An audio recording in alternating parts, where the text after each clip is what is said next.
तर अध्यक्ष महोदय त्या ठिकाणी विकास होईल। आता विकास करायचा म्हटलं तर मला कुणी समोरच्यांनी सांगा की कॉन्ट्रॅक्टर न नेमता ते काम कसं करता येईल। काहींनी तर शहाणेपणा केला आणि सांगितलं हे कॉन्ट्रॅक्टर लोकांचं बजेट आहे। आता धन्य त्यांचं काय म्हणजे काय कळतं का नाही काय मला त्यांना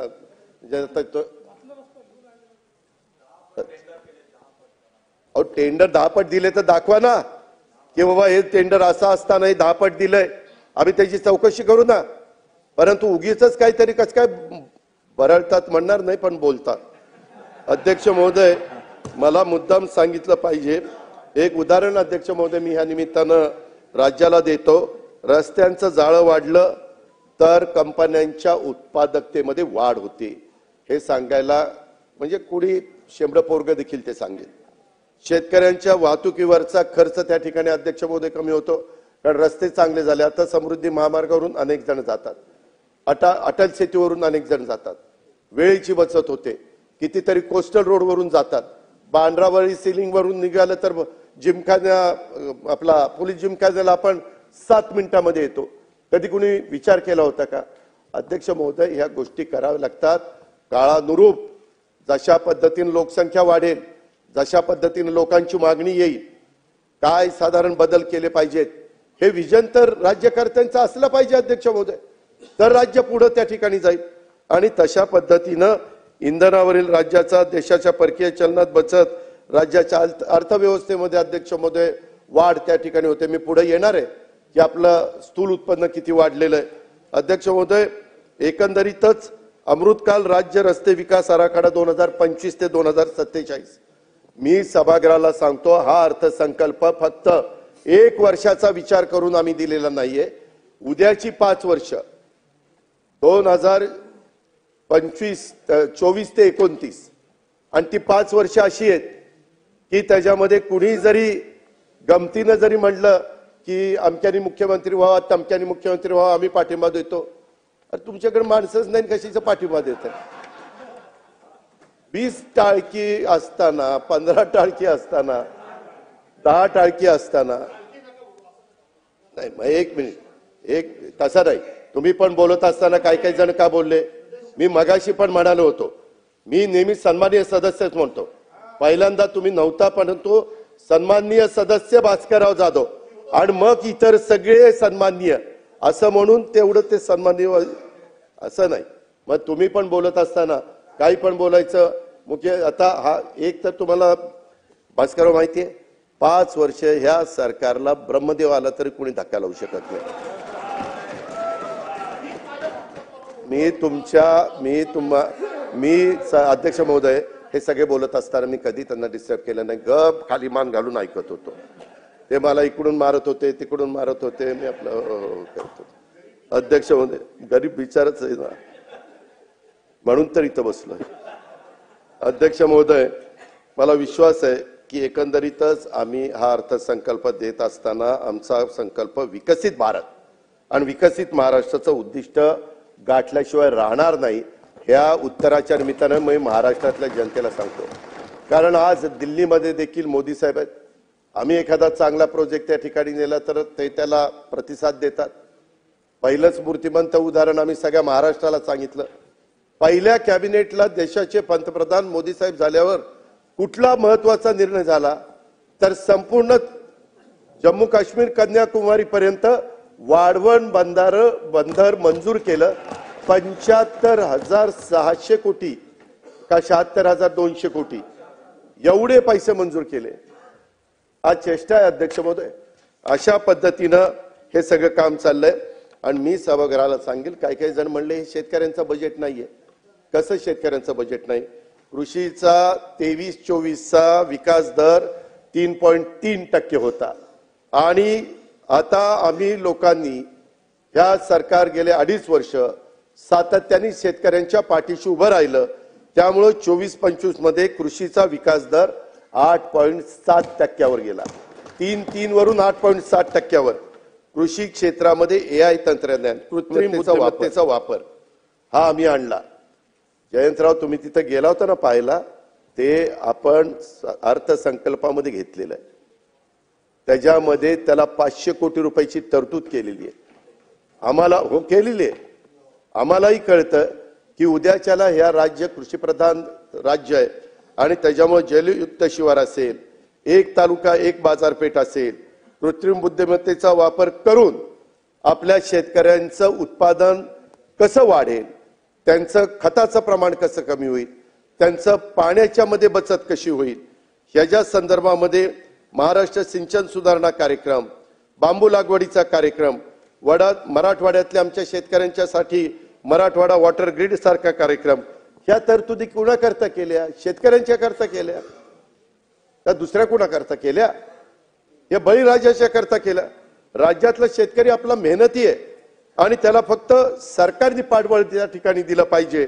आणि आपण नेहमी म्हणतो की शेतकऱ्यांनी आधुनिकतेची कास धरली पाहिजे आणि ही AI ची सुविधा निर्माण करून देण्याची सरकारची जबाबदारी आहे आणि ती जबाबदारी वेळीच सरकारने त्या ठिकाणी ओळखली आणि म्हणूनच पीक नियोजनाचा सल्ला देण्यासाठी आणि त्याची उत्पादकता वाढवण्यासाठी AI तंत्रज्ञानाच्या वापराला प्रोत्साहन सरकारने द्यायचं ठरवलेलं आहे. अध्यक्ष महोदय, मी विश्वासाने सांगतो की AI तंत्रज्ञान येणाऱ्या काळात कृषी क्षेत्राला नवी संजीवनी त्या ठिकाणी देईल आणि त्यातून महाराष्ट्राचा शेतकरी हा निश्चितपणे त्या ठिकाणी समृद्ध होईल. अध्यक्ष महोदय, इथं सभागृहात बसणाऱ्या काही शेतकऱ्यांनी जाऊन बघितलेलं आहे. पहिलं ते ऊसाचं टनेज होतं 60-70, 100 टनाच्या पुढे जयंतराव गेलं की नाही टनेज. आज टनेज वाढल्यानंतर त्याचा डायरेक्ट इनडायरेक्ट फायदा शेतकऱ्यालाच अध्यक्ष महोदय होणार आहे. म्हणजे 100च्या पुढे पार 145 बरोबर आहे, पण सांगताना एकदम 145 म्हणल्यानंतर हे म्हणतील आहे ना दिवसा बोलतोय का रात्री बोलतोय म्हणून म्हणलं 100च्या पुढे संबंध हे तुम्हाला माहिती आहे, बाकीच्यांना नाही ना माहिती. अध्यक्ष महोदय, सरकारवर बोजा पडतो ही गोष्ट खरी आहे, त्याच्यामध्ये थोडीशी तूट देखील वाढते, परंतु आम्ही विचारपूर्वक 45 लाख 3 हॉर्सपॉवर 5 हॉर्सपॉवर 7.5 हॉर्सपॉवरच्या शेतकरी वर्गाला आम्ही त्या ठिकाणी मोफत वीज देण्याचा निर्णय घेतला. हा शेतकऱ्यांच्या करता घेतला नाही. AIचं तंत्रज्ञान विकसित करण्याच्या करता जसं आम्ही पावलं उचलली तशा पद्धतीने हाही महत्वाचा निर्णय.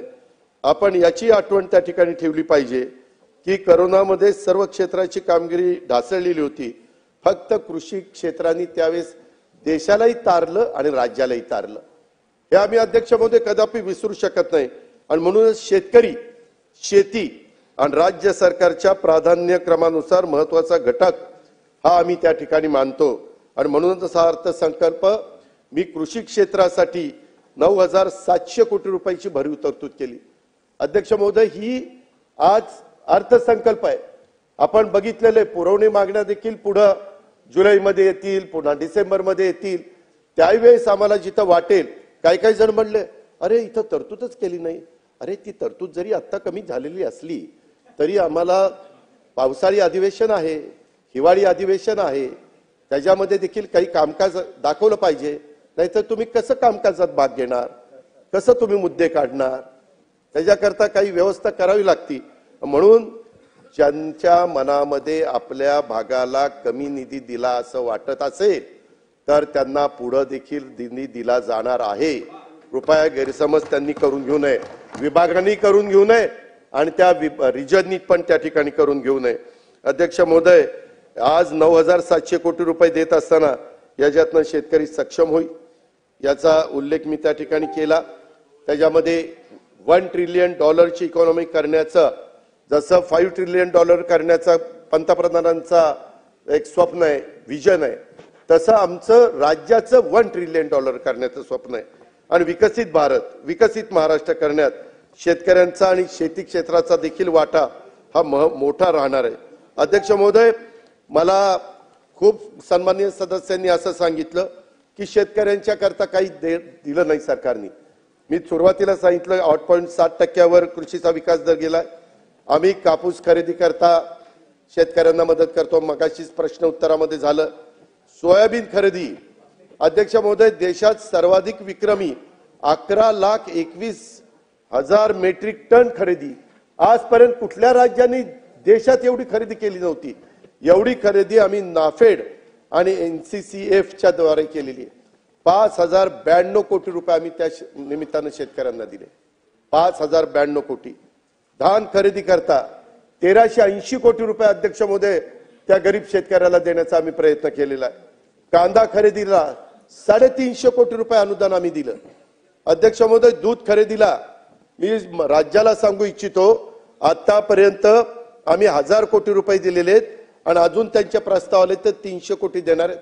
1300 कोटी रुपये आमच्या राज्यातल्या दूध उत्पादक शेतकऱ्यांना दुधामध्ये 2 पैसे त्यांना अधिकचे मिळावे कुठल्या सरकारने केलेलं होतं? 5 रुपये लिटरला जास्त द्यायचं. अध्यक्ष महोदय हे शेतकऱ्यांच्या करता त्या ठिकाणी केलं. नैसर्गिक आपत्तीमध्ये आम्ही 6000 कोटी रुपये शेतकऱ्यांना दिले. अध्यक्ष महोदय मोफत विजेच्या करता 17800 कोटी रुपये शेतकऱ्यांच्या करता दिलेत. नमो शेतकरी अभियान 6060 कोटी रुपये आम्ही दरवर्षी देतोय. कुसुम योजना आणि मागेल त्याला सोलर पंप 150 कोटी रुपयाची योजना आहे. ते संपल्यानंतर अजून पैसे देण्याची आमची तयारी आहे. पोखरा 2.0 350 कोटी रुपये आम्ही शेतकऱ्याला सक्षम करण्याकरता देतो. स्मार्ट करता 310 कोटी रुपये देतो. मॅग्नेट करता 260 कोटी रुपये देतोय. पंजाबराव देशमुख व्याज सवलती योजना आणि त्याच्यामध्ये अध्यक्ष महोदय पीक कर्ज अल्पमुदत ह्याच्यामध्ये ह्या सगळ्या ज्या व्याजामध्ये सवलती आहेत त्याच्यात एकंदरीत खर्च 1550 कोटी रुपये आम्ही करतो. आज देखील राज्यातल्या शेतकऱ्यांना 0% व्याजाने पीक कर्ज देता यावं याकरता अध्यक्ष महोदय हा सगळा खटाटोप आहे.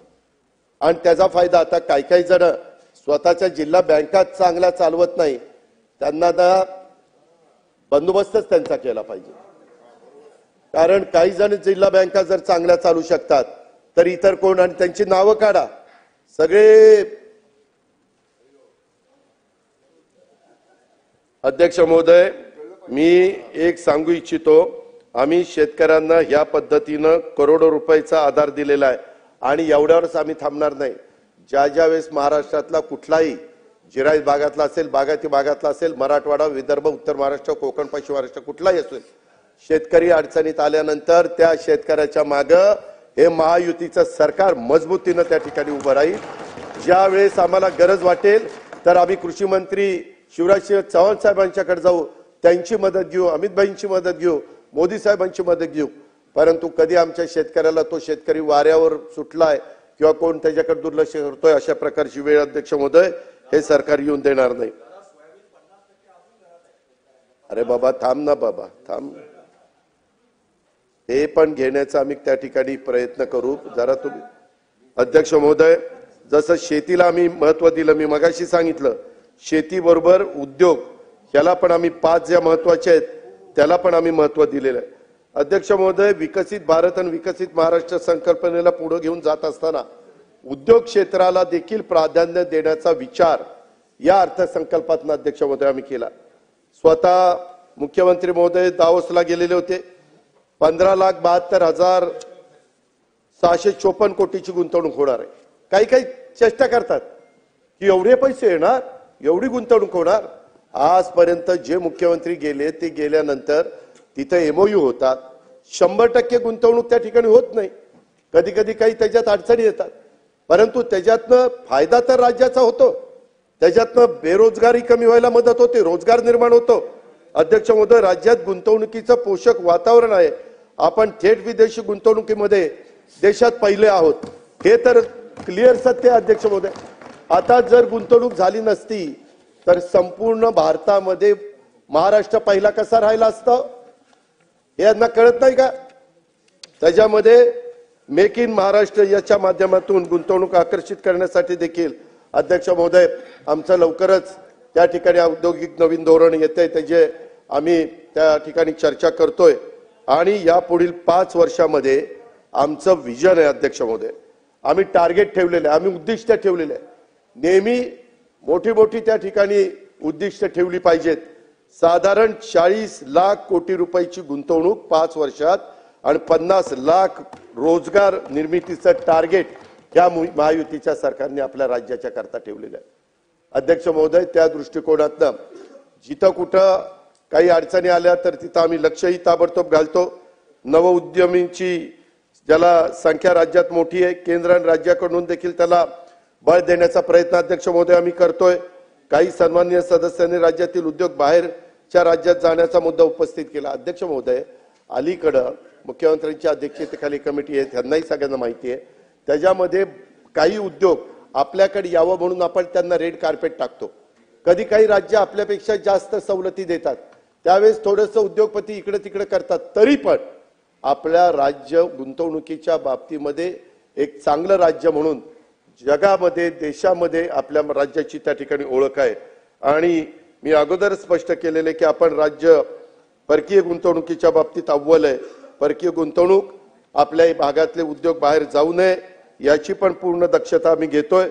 त्यामुळे कुणी अधिक चिंता करण्याचं कारण नाही, पण विरोधकांच्याही लक्षात एखादी गोष्ट गंभीर आली आणि ती राज्याच्या हिताची असली तर केव्हाही तुम्ही मुख्यमंत्र्यांना आम्हाला कोणाला सांगा, आम्ही ताबडतोब ते राज्याचं हित म्हणून त्याच्यात विरोधाला विरोध न करता राज्याचं भलं होत असताना आम्ही त्याच्यामध्ये पॉझिटिव्हच विचार त्या ठिकाणी करू, ही पण गोष्ट मी या निमित्तानं सांगतो। अध्यक्ष महोदय, राज्याचा विकास दर आता 7.5% असताना $1 ट्रिलियन इकॉनॉमीचं स्वप्न कसं पूर्ण होईल असा पण काही सन्माननीय सदस्यांनी विचारलं।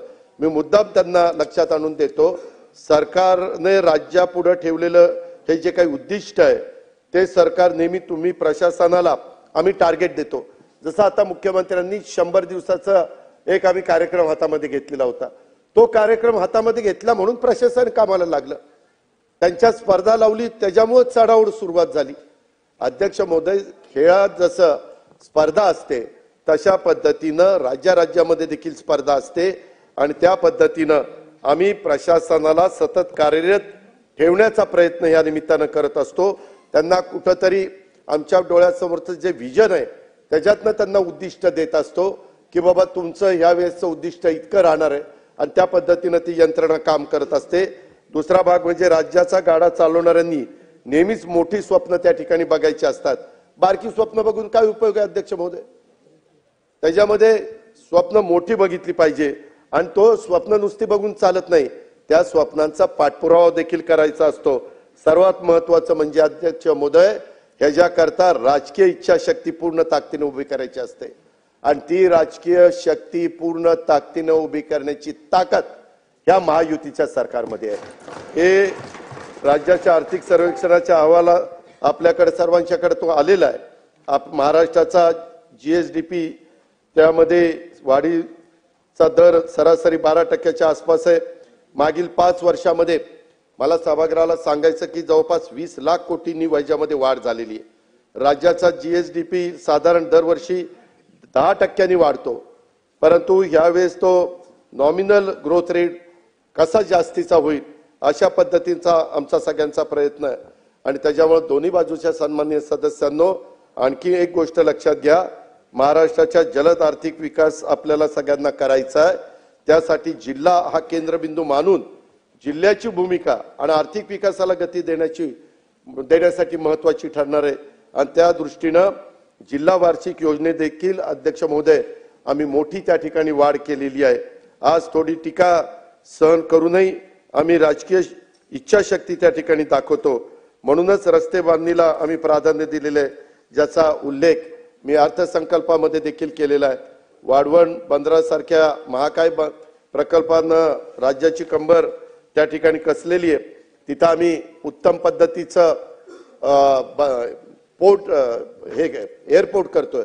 अध्यक्ष महोदय, परवा मुख्यमंत्री आणि आमची काही चर्चा झाली, काही जगातल्या देशामध्ये पोर्ट पूर्णपणे एअरपोर्ट हे समुद्रात करतात, आपल्याकडे काही त्याच्यामध्ये वेगवेगळ्या पद्धतीनं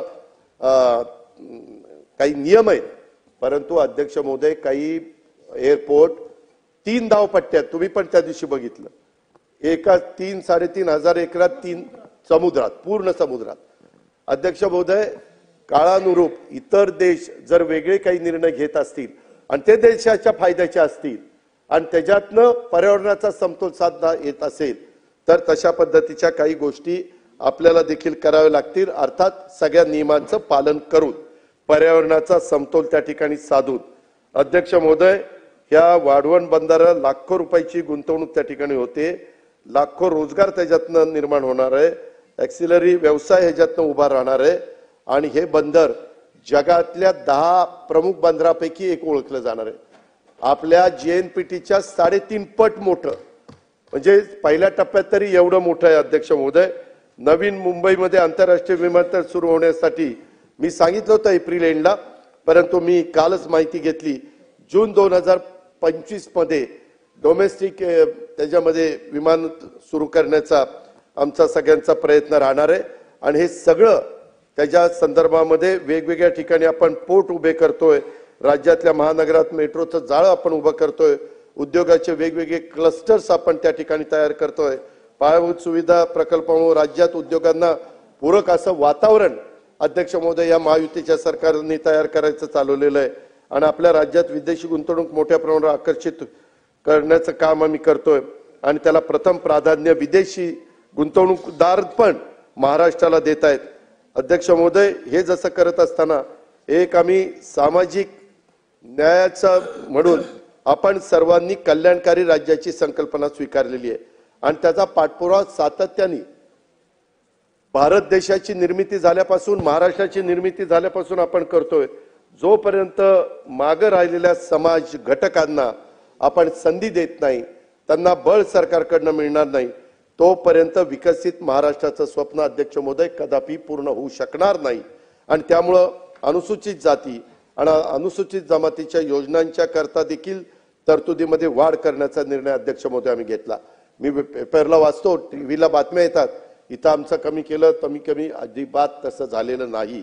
अनुसूचित जाती अनुसूचित जमातीच्या उपाययोजनेंना 40% वाढ आम्ही प्रस्तावित केलेली आहे.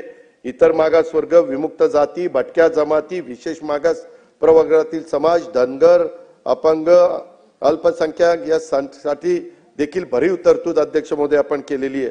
मला सांगायचंय 24-25 मध्ये अध्यक्ष महोदय अनुसूचित जाती घटक कार्यक्रमासाठी 15,893 कोटी रुपये होते आणि 25-26 मध्ये लाडकी बहीण योजना त्याच्यातली वगळून 18,698 कोटी रुपयाची तरतूद आहे. म्हणजे वाढलेली आहे ह्याच्यामध्ये, कारण नसताना त्याच्यात वाढ तर 18%, त्याच्यात सगळी मिळून बघितली तर 42%, अनुसूचित जमातीमध्ये 19% वाढ आहे ते लाडक्या बहिणीची यादी वगळून, आणि सगळी धरून 40% वाढ आहे. अध्यक्ष महोदय, आदिवासी उपाययोजनेच्या धर्तीवर 22 योजना आम्ही गौरवी समाज आणि धनगर समाजाला त्या ठिकाणी देतोय. दिव्यांग व्यक्तींच्यासाठी आम्ही 1526 कोटी रुपयाची तरतूद त्या ठिकाणी केलेली आहे. मी मगाशी जे सांगितलं की आम्ही राज्यांनी संकल्पना स्वीकारलेली आहे की समाजातला जो घटक गरीब आहे त्याला इतरांच्या बरोबर आणण्याचं काम करायचंय. ह्या पद्धतीने अध्यक्ष महोदय आम्ही पुढे चाललोय. त्यावेळेस लाडक्या बहिणीनं यांना इतकं सारखं लाडक्या बहिणीच्या बद्दल बोलत होते की अजून लाडकी बहीण यांच्या मनामध्ये अशी ठाण मांडून बसलेली आहे. आता ती लाडकी बहीण आमची आहे, त्याच्यामुळे तुम्ही दोडके झाला आणि तिकडे बसला. त्यामध्ये समोरच्या बाकावरून कठोर उपाययोजना करा, लोकांना खुश करण्यासाठी आश्वासन देऊ नका. अध्यक्ष महोदय, आम्ही बघितलं ते गांडूळ असतं ना, गांडूळ ते इकडनं चालतं का तिकडनं चालतं कळतच नाही, ते दोन्ही बाजूनी चालतं असं सगळ्यांना वाटत असतं. तसं काही जण सन्माननीय सदस्य दोन्ही बाजूनी बोलतात. अध्यक्ष महोदय, लाडक्या बहिणींच्या विषयी आम्हाला जी आपुलकी आहे, आदर आहे, याची आम्हाला जशी जाणीव आहे तशी आमच्या लाडक्या बहिणींना पण जाणीव आहे. अध्यक्ष महोदय, काहींनी एका गोष्टीची समज झालं पाहिजे, विशेषतः आमचे पटोले साहेब यांनी, आईनंतर जर सर्वात कोणी त्याग करत असेल तर ती बहीण असते. हे तर खरं. बापाचं पण प्रेम जास्तीत जास्त मुलीवर असतं पोरापेक्षा, आणि त्यामुळं भावावर तिची खूप माया असते. भाऊ कठीण परिस्थितीत असेल तर तिला त्याच्या काळजी असते आणि त्यामुळे ती कधी त्याच्या भावाला अडचणीत आणण्याची मागणी करत नाही. आता एकंदरीत आम्ही जे बजेटमध्ये सांगितलेलं आहे, काय झालं, 5 वर्ष वडेट्टीवार साहेब, जाहीरनामा किती पुढच्या 5 वर्षाचा असतो ना, 5 वर्षाच्या करता आम्हाला 5 वर्षाकरता निवडून दिले. आम्ही हे देणार आहे, आम्ही कधीच कोणी नाही म्हणलं नाही, मुख्यमंत्री नाही म्हणले नाही, एकनाथ नाही म्हणले नाही, आदिती नाही म्हणले नाही. तुम्ही तर कोर्टात गेला होता, काहीतरी म्हणले ते बंद करा. काही जण म्हणले चुनावी जुमला आहे. चुनावी जुमला असताना काल होळीला 3,000 रुपये दिले, ही गोष्ट लक्षात ठेवा. आणि मी सभागृहाला एक गोष्ट सांगू इच्छितो की एकंदरीत ही योजना आणत असताना अध्यक्ष महोदय 2 GR आहेत. पहिला GR निघाला होता, नंतर आम्ही ते 60चं 65 केलं आणि दुसरा GR काढला.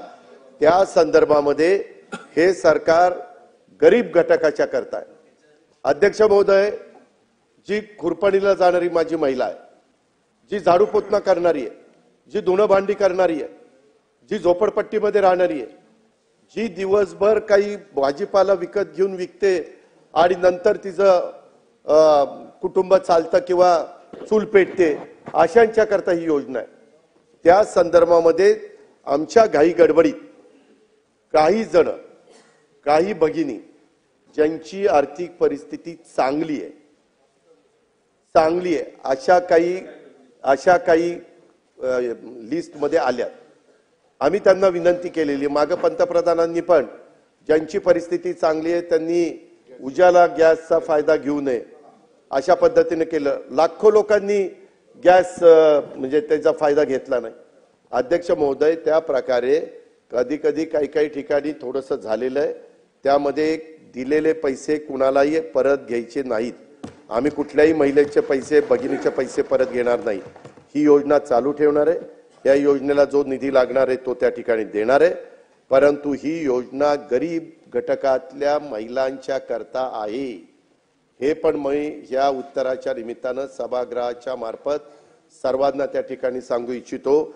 कधी कधी योजना येते, परंतु त्याच्यामध्ये काही गोष्ट लक्षात आल्यानंतर काही आपण दुरुस्ती करतो. आम्ही दुरुस्त करणार आहे, त्याच्यामध्ये बंद करणार नाही. त्याच्यात कुठेही गरीब महिलांच्यावर अन्याय करणार नाही. ज्याला गरज आहे त्यांना 100% आम्ही देणारच. त्याबद्दल तसोबर पण आम्ही कमी त्या ठिकाणी पडणार नाही. आणि या योजनेच्या काठी पुरेसा निधी निश्चितपणे आम्ही देणार आहोत. हे विश्वास मी माझ्या महाराष्ट्रातल्या तमाम बहिणींना या निमित्तानं देऊ इच्छितो. या योजनेचा वेगळा अर्थ जर आपण करायचं म्हटलं तर एक गोष्ट, अध्यक्ष महोदय, काही योजना पुढे आल्यानंतर आम्हाला आठवतंय, ही योजना ज्यावेळेस आम्ही दिली त्यावेळेस काही महिलांनी 1500 रुपयाचे ते रक्षाबंधन राखीचं मटेरियल आणलं म्हणजे, आणि त्याच्या पक्क्या राख्या तयार केल्या आणि त्याच्यातनं काहींनी पैसे कमवले. त्या महिला आपण देवेंद्रजी जायचो त्यावेळेस भेटायच्या की आम्हाला 1,500चे मला 20,000 रुपये झाले, माझे 18,000 रुपये झाले. त्या पद्धतीनं अर्थमंत्री म्हणून मी, अरे थांबा ना जरा, ऐका ना, झाला ताई, तेच सांगतोय त्यांना. अर्थमंत्री म्हणून मी जेव्हा या योजनेकडे बघतो, यामधून राज्याच्या अर्थव्यवस्थेला भविष्यात काय मिळणार आहे याचा पण विचार मुख्यमंत्री आणि आम्ही सगळेजण करतोय. त्याच्यामध्ये 1500 रुपये थेट रोख रक्कम भगिनीला मिळते. महिला सक्षमीकरणाचं एक मोठं पाऊल आहे. परवाच विधान परिषदेमधले आमचे गटनेते प्रवीण दरेकरांनी एक घोषणा केली, लाडकी बहीण योजनेचं अकाउंट उघडणाऱ्या बहिणींना मुंबई बँक 10 ते 25,000 रुपयाचं कर्ज देणार आहे. आणि त्याला 1,500चा हप्ता, आपला जो हप्ता आधी ती त्यांना जाणार आहे तो त्यांनी त्या बँकेत भरायचा आणि त्यांना त्यांच्याप्रमाणे कुणाला 10,000, कुणाला 25,000. आणि राज्यात महिला आर्थिक विकास महामंडळासारखी संस्था आहे जिला सहकारी बँका आणि हे त्याच्यामध्ये आहेत. मी आपल्या सर्वांना एक नम्रतापूर्वक आव्हान करू इच्छितो की ज्या महिला छोटा मोठा व्यवसाय सुरू करायचा आहे त्यांच्यासारखी लाडकी बहीण योजनेत जोडून कर्ज योजना तुम्ही काढा. म्हणजे ही योजना केवळ मदतीची राहणार नाही, त्यामधून महिलांचं सक्षमीकरण करण्याच्या बाबतीत आणखी एक पाऊल त्या ठिकाणी पुढे टाकलं जाईल. आणि माझ्या माहितीप्रमाणे नागपूरला, विदर्भात तशा पद्धतीनं नागपूरलाच केलं गेलेलं आहे. कारण हा थोडका पैसा नाही. अध्यक्ष महोदय, 45,000 कोटी रुपये आज महिलांच्या हातामध्ये जातात 12 महिन्यामध्ये. आज तो पैसा कुठल्या तरी छोट्या मोठ्या दुकानात जातो, काही ना काही महिलांच्या हातामध्ये पैसा राहतो, टिकून राहतो, खर्च होत नाही आणि ते बरोबर बचत करतात. कारण हा थोडा पैसा नाहीये. या माध्यमातून आमचं हेच धोरण आहे की बहीण सक्षम होईल, तिच्या कुटुंबाला हातभार लागेल आणि पैसा राज्याच्या अर्थव्यवस्थेत येऊन अर्थव्यवस्थेला देखील छोटं मोठं त्या ठिकाणी योगदान मिळेल. हे पण मी अध्यक्ष महोदय सांगू इच्छितो. महसूल तुटीच्या बद्दल बरंच अध्यक्ष महोदय त्या ठिकाणी बोललं गेलं. महसूल तुटीबाबत सभागृहात चर्चा पण झाली. राज्याचं कर उत्पन्न कमी झालंय, महसूल तूट दिसते का? तसा अजिबात झालेलं नाहीये. कारण आपण आकडेवारी बघितली तर सातत्याने महसुलामध्ये वाढ झालेली त्या ठिकाणी आपल्याला पाहायला मिळेल. जीएसटी आल्यापासून अध्यक्ष महोदय आपले करदाते वाढलेत. येणाऱ्या 2 वर्षात आणखी करदाते वाढतील आणि त्यामधून उत्पन्न वाढेल. मला सभागृहाला सांगायचंय 24-25 मध्ये 3,28,000 कोटी एवढा जीएसटी, एसजीएसटी, सीजीएसटी, आयजीएसटी जमा केला होता. मागील वर्षाच्या तुलनेने त्याच्यामध्ये वाढ झालेली आहे 12%. महाराष्ट्रात जमा होणारी देश पातळीचा जीएसटीचा वाटा हा देशात जेवढा जीएसटी गोळा होतो त्याचा 16% जीएसटी एकट्या महाराष्ट्रातून गोळा होतो. आणि हे फार महत्वाचं आहे. 24-25 मध्ये आपण 95.20% महसूल जमा केला. अध्यक्ष महोदय, यावेळेस आम्ही टार्गेट ठेवलेलं आहे 25-26 मध्ये 100% महसूल जमा कसा होईल आणि तोच करण्याच्या करता आम्ही नियोजनबद्ध पद्धतीनं त्या ठिकाणी कामाला लागलेलो आहे. मला या निमित्तानं सभागृहाला सांगायचंय की मागील 15 वर्षात साधारण महसुली तुटीची टक्केवारी ही 1%च्या आतच आपली राहिलेली आहे. त्याच्यामध्ये 14-15 अध्यक्ष महोदय, जर तुम्ही बघितलं ज्यावेळेस निवडणुकीचा काळ होता त्यावेळेस आता 14-15 मध्ये 17,79,138 स्थूल राज्याचं उत्पन्न होतं. ते आता त्यावेळेस महसुली तूट 12,138 कोटीची होती, म्हणजे 0.68%. पुन्हा 19-20 मध्ये तसंच झालं. स्थूल उत्पन्न झालं 26,56,000चं आणि तूट झाली 17,000ची 0.64. आपण करोनामध्ये 26,56,000चं स्थूल उत्पन्न होतं, 26,10,000चं आणि तूट होती 1.58ची 41,000 कोटीची. अध्यक्ष महोदय, आता हे सांगतायत ना 49,39,355 कोटी रुपये आपलं स्थूल उत्पन्न आहे. तूट त्या तुलनेत फक्त 45,891 आहे. त्याच्यामुळं आपली आपण शिस्त यावेळेचा अर्थसंकल्प मांडत असताना आम्ही आर्थिक शिस्त लावण्याचा प्रयत्न केलेला आहे आणि 1%च्या आत ठेवलेलं आहे. तुम्ही जर टक्केवारीचं बघितलं तर जयंतराव, तुम्ही हसू नका. तुम्ही हे हसण्याचे दिवस नाही, हे समजून घेण्याचे दिवस आहेत. त्याच्यामुळं 49,41,355 आपलं स्थूल उत्पन्न असताना 45,000 महसुली तूट होती. त्याच्यामध्ये साधारण 0.93 हे त्याच्यामध्ये आलेली आहे. महसुली तुटीची जी कारणं आहेत ती राज्य कोषीय तुटीसाठी सुद्धा आहेत. आपण एकंदरीत FRBM नॉर्म्स मर्यादित आहोत. आपल्याला ज्या नॉर्म्स ठरवून दिलेल्या आहेत, कुठेही नॉर्म्स अध्यक्ष महोदय आजपर्यंत या राज्यांनी मोडलेले नाहीत. 25-26 मध्ये अंदाजित राजकोषीय तूट 1,36,235 कोटी रुपये आहे. ती 2.74% म्हणजे 3%च्या आतमध्ये. आणि मी सभागृहाला सांगू इच्छितो, ओरिसा, महाराष्ट्र आणि गुजरात हे 3च राज्य या 3%च्या आतमध्ये आहेत. बाकी सगळे 4%, 3.5%, 5% कशी पण आहेत. म्हणजे आणि ही तिन्ही राज्य साधारण आपल्या केंद्रीय आपले पंतप्रधान नरेंद्र मोदींच्या नेतृत्वाखाली काम करणारी ही राज्य. गुजरात घ्या, महाराष्ट्र घ्या आणि त्या ठिकाणी ओरिसा त्या ठिकाणी घ्या. अध्यक्ष महोदय, एकंदरीतच हे ज्यावेळेस आपण करतो, मागील काही वर्षाची स्थिती आपण बघितली तर अर्थसंकल्प हा सातत्याने तुटीचा त्या ठिकाणी असतो. या अर्थसंकल्पात पण मी 45,000 तूट दाखवलेली हे मी नाकारत नाही, परंतु नवीन योजनांच्यासाठी अर्थसंकल्पात तरतूद न करता पुरवणी मागण्यांकडून तरतूद करण्याचा पर्याय आमच्याकडे आहे. आणि पुरवणी मागण्यावर संपूर्ण राहता अर्थसंकल्पातच भरीव तरतूद करण्याचा पर्याय आम्ही यावेळी स्वीकारलेला आहे. कारण मागं एवढ्या पुरवणी मागण्या व्हायच्या आणि मग सगळे म्हणायचे की हे काय. असं असलं तरी अध्यक्ष महोदय, राज्य उत्पन्नाच्या राज्यकोषीय तूट स्थूल उत्पन्नाच्या 3%च्या मर्यादेत ठेवण्यात आमचं सरकार त्या ठिकाणी यशस्वी झालेलं आहे. आणि ही पण दक्षता आम्ही त्या बाबतीमध्ये घेतोय, हे पण मला सभागृहाला सांगायचं आहे. अध्यक्ष महोदय, काही सन्मान्य सदस्य म्हणतील तूट कमी करण्याच्या करता तुमचं काय चाललंय. मी तुटीचं समर्थन करतोय असा अर्थ कृपा करून सभासदांनी त्या ठिकाणी काढू नये. मागील 10 वर्षात राज्यकोषीय आणि महसुली तुटीचा अर्थसंकल्प मांडला गेलेला. काही वर्ष अपवाद आहेत, मी नाही म्हणत नाही. महसुली तूट कमी करण्यासाठी 2 पर्याय असतात. एक तर तुम्हाला तुमच्या उत्पन्नामध्ये वाढ केली पाहिजे आणि अनुत्पादन खर्चामध्ये त्या ठिकाणी कपात केली पाहिजे. उत्पादनामध्ये वाढ करण्याचा प्रयत्न केले तर गरिबांचा खिसा त्या ठिकाणी कापला जाईल.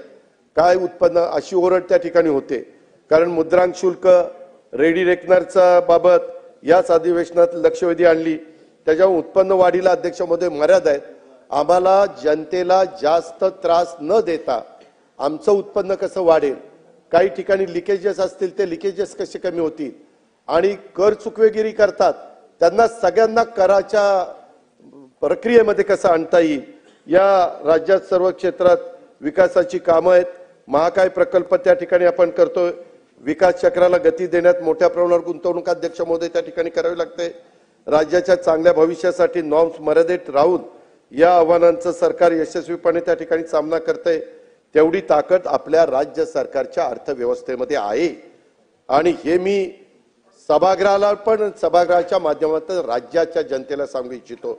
अर्थव्यवस्थेचं आकारमान वाढल्यानंतर कर उत्पन्न वाढून राज्याची अर्थव्यवस्था आपली मजबूत होईल.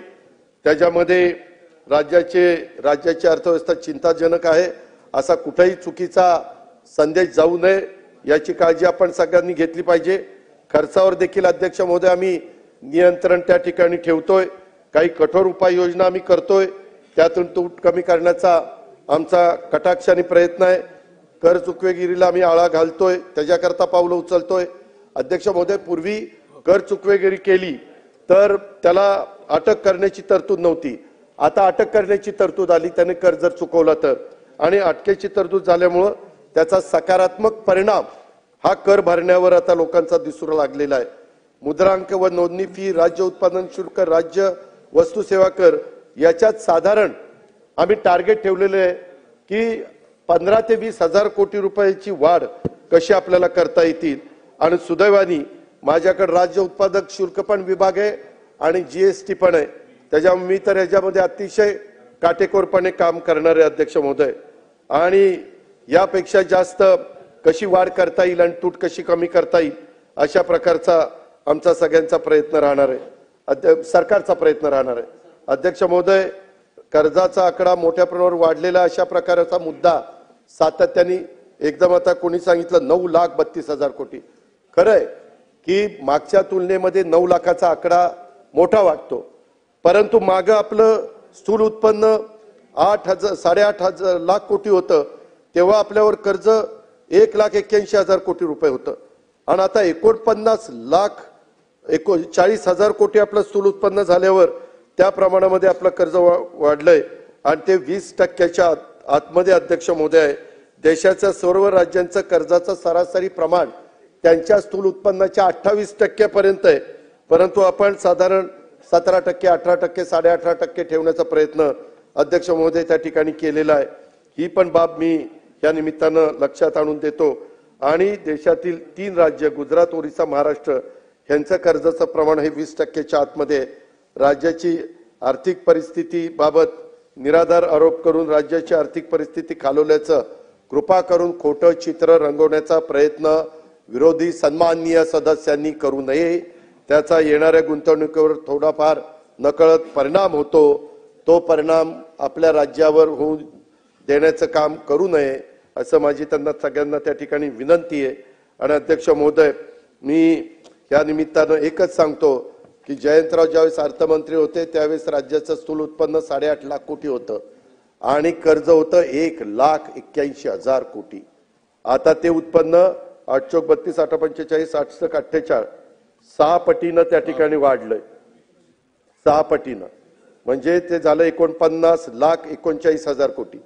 म्हणजे जयंतराव ते समजा 18,18,90, 18,अष्टोदर्शे म्हणजे 10,80,000 कोटी कर्ज काढलं पाहिजे. तिथं आम्ही फक्त 9 लाख कोटी काढले. म्हणजे तुमच्यापेक्षाही चांगलं आहे हो का? नाही ते देतो, तुम्हालाही देतो, हेही देतो आणि बाकीचंही बोलतो. नाही नाही, हे क्लिअर आहे मला. राज्यात तुम्ही अमित देशमुख साहेब, कदम साहेब, तुम्ही दोन फार हुशार माणसं ह्या सभागृहात आहेत, काँग्रेस पक्षाचे सन्माननीय सदस्य.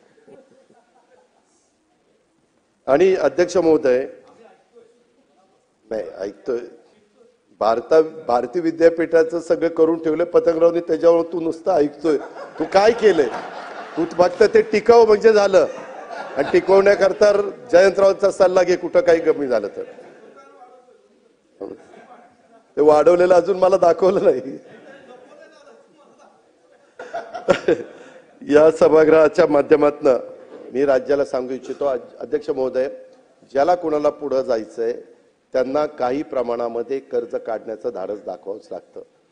शिल्कीमध्ये पूर्वीच्या काळामध्ये काही जण धंदा करत होते, आताच्या काळामध्ये कुठलेही राज्य घ्या, कुठलेही देश घ्या, हे त्या प्रमाणात जर कमी व्याजाने तुम्ही 1%, 2%, 3% व्याजाने तुम्हाला कर्ज जर मिळालं आणि त्याच्यातनं तुम्ही प्रकल्प उभा केला आणि तो प्रकल्प समजा आज झाला 1 लाख कोटीचा आणि 5 वर्षांनी तुमच्याकडे ते पैसे येणार होते, 5 वर्षांनी तो प्रकल्प जातो 2 लाख कोटीवर. मग आता 1 लाख कोटी रुपये, आता अटल सेतू पंतप्रधानांनीच भूमिपूजन केलं, पंतप्रधानांनीच उद्घाटन केलं. आज हा प्रकल्प इथून पुढे करायचा म्हटलं तर किती लाख कोटी गेला असतं. अध्यक्ष महोदय, केवळ समृद्धी महामार्ग आज झाला, काही लोकांनी त्यावेळेस विरोध केला होता, आम्ही पण त्या विरोधामध्ये होतो. आम्हाला शेतकरी म्हणायचे नाही नाही आपल्याला विरोध करायचा आहे. मी जयंतराव, आम्ही सगळेजण संभाजीनगरला त्या सभागृहात होतो, हे काही काही 7-12 वगैरे आणले होते. जेव्हा या महाराजांनी, देवेंद्र फडणवीस साहेबांनी 4 पटीचं 5 पट केलं, सगळे आमच्याकडनं निघून तिकडे गेले आणि पैसे घेऊन मोकळे झाले. तसंच शक्तीपीठाचं होणार आहे. विरोध करू नका. विकास करायचा म्हटलं तर हवेमध्ये विमानतळ होत नाही, विकास करायचं म्हटलं तर हवेतनं रस्ते होत नाहीत, विकास करायचं म्हटलं तर हवेत शहरं होत नाही. हे आपल्याला जमिनीवरच करावं लागतं. फार तर काही बाबतीत पाण्यावर करावं लागतं, ज्याचा उल्लेख मी आता केला.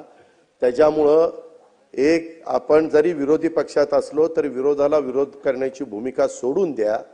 विकास बाबतीमध्ये हातात हात घालून पुढे चला. त्या ठिकाणी कुठं आमचं चुकत असेल तर आम्हाला दाखवा, आम्ही चूक दुरुस्त करू.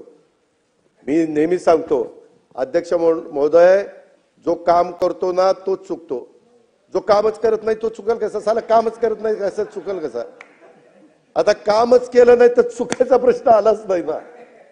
म्हणजे मी कोणाचं बोललो नाही, मी सांगतो, इन जनरल सांगतो. अध्यक्ष महोदय, एकंदरीतच मला सगळ्यांना सांगायचं, आता एक फॅमिली असती, ते घर घ्यायला देखील फ्लॅट विकत घेतात आणि कर्ज काढून घर करतात, कर्ज काढून कार विकत घेतात, परंतु त्यांच्या असणाऱ्या उत्पन्नातनं दरवर्षी त्यांचं रिपेमेंट करत असतात. त्यांनी जर ठरवलं नवीन फॅमिलीनं की बाबा मी आता नोकरी लागली, ज्यावेळेस माझी गाडीची पूर्ण किंमत एक 20 लाखाची आहे ती साठल्यावर आणि माझं घर 80 लाखाचं आहे ते साठल्यावर मी, ती फार म्हातारा होईल. 1 कोटी साठायला आणि त्याची किंमत ते 1 लाखाची किंमत होईल जवळपास 5 वर्षामध्ये. अध्यक्ष महोदय, किंमत दुप्पट होती. गणित आहे, 5 वर्षात दुप्पट होती, 10 वर्षात चौपट होती. त्याच्यामुळं असं काही घाबरून जाण्याचं कारण नाही. कुठं काही चुकत असेल तर आपल्या सुपीक कल्पना काही असेल तर ती सांगा, ती आत्मसात त्या ठिकाणी करू. सुपीक डोक्यातनं तयार झालेली कल्पना. आणि आणखी काय म्हातारा झाल्यावर ते सरकारने पायाभूत सुविधांच्या निर्मितीला प्राधान्य दिलेलं आहे. त्याच्यातनं आमचा रोजगार निर्मिती करण्याचा प्रयत्न आहे, उत्पादनामध्ये वाढ करण्याचा प्रयत्न आहे, ह्याच्यातून अर्थव्यवस्थेला अध्यक्ष महोदय त्या ठिकाणी चालना देण्याचा प्रयत्न आहे. हे पण मी सभागृहाला या निमित्तानं सांगू इच्छितो. आणि मी हे पण सांगतो, सर्व नियमांचं मर्यादेचं पालन करून महाराष्ट्राचे सर्व जनतेने आम्ही खात्री बाळगावी. मी आपल्याला एक गोष्ट जरूर सांगतो, ह्या कर्जाचं प्रमाण किती असावं, केंद्र शासनाने काही नियम केलेले आहेत, त्या नियमात घालून दिलेल्या मर्यादेतच कर्ज घ्यावं लागतं. या मर्यादेत कर्ज घेतलं तरच राज्याचं पतमानांकन टिकून राहतं. नाहीतर अध्यक्ष महोदय कर्जच कोणी देत नाही. तुम्हाला परवानगी असेल तरच कर्ज मिळतं. आणखी एक गोष्ट मी सभागृहाला मुद्दाम सांगतो, कर्जांच्या निव्वळ आकड्यांच्या पेक्षा कर्जफेड करण्याची राज्याची क्षमता आहे का? कर्जाचा वापर दोन गोष्टी विचारात होण्याची आवश्यकता आहे. ते म्हणजे भांडवली खर्च आणि गुंतवणुकीत वाढ करण्यासाठी केलेला. त्यामुळे आम्ही महसुलात अनुषंगाने वाढ करण्याचा प्रयत्न करतोय. सातत्याने मुख्यमंत्र्यांना आमचा हाच प्रयत्न असतो, काढलेलं कर्ज हे भांडवली खर्चामध्ये कसं आपल्याला करता येईल. आणि रिझर्व्ह बँक, हेही ऐकून घ्या, रिझर्व्ह बँक ऑफ इंडियाने राज्याचा रिस्क अनालिसिस हा अहवाल त्या ठिकाणी प्रसिद्ध केलेला आहे. त्यामध्ये महाराष्ट्र हे सुदृढ आर्थिक निर्देशांकाचं पालन करणारं राज्य आहे. त्याच्यामध्ये हेल्दी फिस्कल इंडिकेटर्स हे जे आहेत ते फार आपले चांगले आहेत आणि त्याचा आपण विचार सगळ्यांनी केला पाहिजे. त्यांनी खरोखरीच आपल्या महाराष्ट्राला एक सदृढ राज्य म्हणून त्याच्यामध्ये आपला उल्लेख केलेला आहे. अध्यक्ष महोदय, व्याजाचं प्रदान देखील करत असताना आपण त्याच्यामध्ये मागील काही वर्षात आपण मेट्रो आणि इतर महत्त्वाचे रस्ते प्रकल्प ह्याच्यामध्ये मोठी गुंतवणूक केली. त्याच्यामुळे आपल्या स्थूल उत्पन्नामध्ये वाढ होण्याच्या मदत झालेली. 49 लाख कोटी कशामुळे झाले हे बघितलं तर एकूण कर्जातील वाढ म्हणजे राज्य कर्जाच्या खाईत गेले असं म्हणणं अतिशय चुकीचं आहे. मारल्या थापा भारी केला महाराष्ट्र कर्जबाजारी असं म्हणणाऱ्यांना तुमच्या काळात वाढलेल्या कर्जाचा देखील अधिविचार तुम्ही त्या ठिकाणी केला पाहिजे, हे पण मला या निमित्तानं सांगावंसं वाटतं. अध्यक्ष महोदय, मी आपल्याला सगळ्यांना एक गोष्ट सांगेल, मागील 15 वर्षात व्याज प्रदानाची महसुलीची जमीची टक्केवारी जर काढली तर जयंतराव, तुम्ही अर्थमंत्री होता म्हणून तुमचं नाव घेतोय, महसुली जमा 1,21,286 कोटी रुपये होती आपल्या सुरुवातीच्या काळात आणि व्याज प्रदान आपण करत होतो 17,500 रुपये. आता आपलं उत्पन्न महसुली जमा झाले 5,60,964 कोटी आणि व्याज प्रदान करतोय आपण 64,000. त्या पहिल्या वर्षात तुमच्या काळात 14.43 व्याज प्रदान महसुलीच्या जमीची टक्केवारी होती परत करायची 14%. आता आमच्या काळामध्ये 25-26 ती आली आहे 11.5%. म्हणजे तिथं देखील म्हणजे आपलं महसुली जमा पण आपली त्या मानाने चांगली वाढलेली आहे 5,60,964 कोटीची. तिथं पण कुठली तशी अडचण नाहीये. अध्यक्ष महोदय, राज्यांना अर्थव्यवस्थेला गती मिळावी म्हणून केंद्र सरकार पण राज्याला मदत करते, हे मला सभागृहाला सांगायचंय. केंद्र सरकारने 2021 पासून भांडवली खर्चासाठी विशेष सहाय्य योजना त्या ठिकाणी सुरू केलेली आहे. अध्यक्ष महोदय, योजना काय? खरं तर खुल्या आर्थिक धोरणाचा स्वीकार डॉक्टर मनमोहन सिंग यांनी केला, पण त्या 10 वर्षात पण त्यांनी ही योजना आणलेली नव्हती. ही योजना अशी आहे की राज्यांना 50 वर्ष मुदतीचं बिनव्याजी कर्ज द्यायचं. कोण देणार? केंद्र सरकार. 24-25 मध्ये मी आता अर्थसंकल्पामध्ये केंद्र शासनाने ही योजना सुरू ठेवलेली आहे आणि या योजनेअंतर्गत मार्च अखेर मुख्यमंत्र्यांचा आणि आमचा दोन्ही उपमुख्यमंत्र्यांचा 12,000 कोटी रुपये आम्हाला बिनव्याजी 50 वर्षाच्या परतफेडीने कसे प्राप्त होतील. कारण ते 50 वर्षांनी 12,000 द्यायचे. त्या 12,000चं आम्ही काय करणार? पर्यटन स्थळाचा विकास करणार, आम्ही त्याच्यातनं रस्ते करणार, आम्ही त्याच्यातनं मेडिकल कॉलेज बांधणार, आम्ही त्याच्यामध्ये प्रशासकीय इमारतीची बांधकामं करणार, पाणी पुरवठा योजना करणार, नागरी सुविधांची कामं करणार. ह्या भांडवली खर्चाची कामं आम्ही करणार. द्यायचेत कधी? 50 वर्षांनी.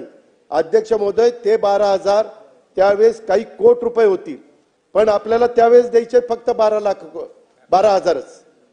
ही गोष्ट लक्षात घेतली पाहिजे. मला एवढंच सांगायचंय, केंद्राने ही योजना आणली नसती तर राज्यावर व्याज प्रदानाचं दायित्व वाढलं असतं. त्यामुळे केंद्र सरकारला, मोदी साहेबांना त्यांच्या सरकारला मी मनापासून त्यांचा धन्यवाद देतो, आभार मानतो. आणि ही योजना 2020-21 पासून केंद्र सरकारने सुरू केलेली आहे. भांडवली खर्चात वाढ करणं तोच सूत्र ठेवून महाराष्ट्र देखील त्या पद्धतीने अध्यक्ष महोदय प्रयत्न करतोय आणि त्याच्यामुळं हे कर्ज घेतलं तर उलट महाराष्ट्राचा त्याचा फायदाच आहे. अध्यक्ष महोदय, त्याच्यामध्ये टॅक्स जीडीपीचं प्रमाण ते पण मी आता सांगून तुमचा वेळ घेत नाही. अध्यक्ष महोदय, अर्थसंकल्पीय तरतुदीमध्ये काही विभागांना झुकतं माप दिलं. सारखं मागे देखील मी उद्धव ठाकरे साहेबांच्या मंत्रिमंडळात असायचो. राष्ट्रवादीला जास्त पैसे दिले, काँग्रेसला कमी दिले. नाही असू द्या ना, पण ते विरोधक असलं की ते बोलावंच लागतं ना. म्हणून आता तुम्ही बोलला, तुम्ही पण बोलला. भाजपला इतके एक मिनिट जे बोलले ते त्याच्यामध्ये अध्यक्ष महोदय काही विभागांना निधी देताना चुकतं माप दिल्याचा आरोप विरोधकांनी केला. मी काही उदाहरणं देतो. अध्यक्ष महोदय, आता वित्त विभाग माझ्याकडे. अर्थसंकल्पात मी तरतूद किती केली? 1,84,227 कोटी. निवृत्ती वेतन, व्याज आणि कर्जाकरता किती जातात? 1,78,074 कोटी रुपये. म्हणजे 6,000 कोटी रुपये फक्त वित्त विभागाकडे राहतात. नियोजनला 34,900 कोटी रुपये तरतूद केली. जिल्हा वार्षिक योजनेला गेले 20,165 कोटी. रोजगार हमीला 5,170 कोटी. डोंगरी विकासाला पैसे गेले. स्थानिक विकास आमदार निधीला पैसे गेले. सगळे मिळून 27,790 कोटी गेले. अध्यक्ष महोदय, विभागाला पैसे गेले म्हणजे त्या मंत्र्याला ते खर्च करता येतात अशातला भाग नाही. ते पैसे त्या हेडखाली त्या ठिकाणी जातात. आता लाडकी बहीण योजनेचे पैसे, आता अदिती इथं नाहीये, परंतु ते पैसे महिला बाल विकासला दिसतात. किंवा नमो हे 6,060 कोटी रुपये आम्ही देतो वर्षाला.